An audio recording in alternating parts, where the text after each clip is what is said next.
Assalamualaikum, halo sahabat, bertemu kembali dengan saya.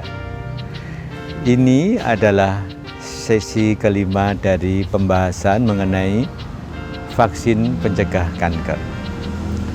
Satu hal yang penting dibahas adalah apakah perlu pemeriksaan sebelum vaksin. Apakah vaksin ini juga aman misalnya. Nah, sahabat sekalian, pada wanita yang sudah aktif seksual, maka memang ada risiko tertular penyakit yang berkaitan dengan aktivitas seksual. Penyakit itu disebut PMS, penyakit menular seksual, atau STD, Sexually Transmitted Diseases. Dengan demikian, karena memang wanita yang sudah aktif seksual punya risiko tertular penyakit menular seksual, maka perlu dilakukan pemeriksaan dulu. Apakah infeksi HPV termasuk penyakit menular seksual? Jawabannya ya.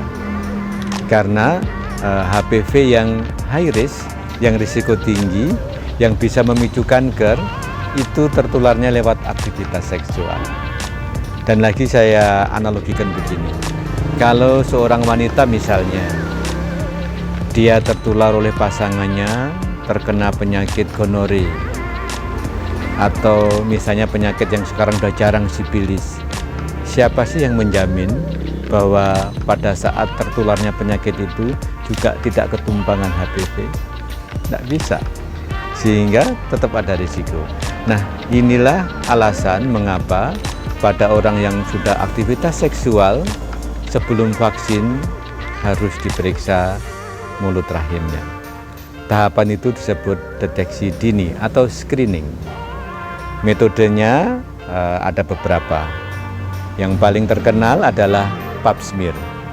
Pap smear adalah pemeriksaan untuk melihat apakah sel-sel di mulut rahim itu masih normal atau sudah mengarah menjadi prakanker atau kanker.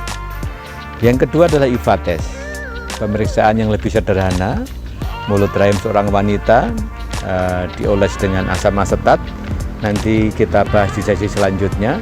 Kemudian dilihat perubahannya, akan ada gambaran khusus ketika sudah menjadi prakanker. Yang ketiga adalah sekarang ini ada fasilitas memeriksa apakah memang ada HPV di mulut rahim, namanya HPV testing.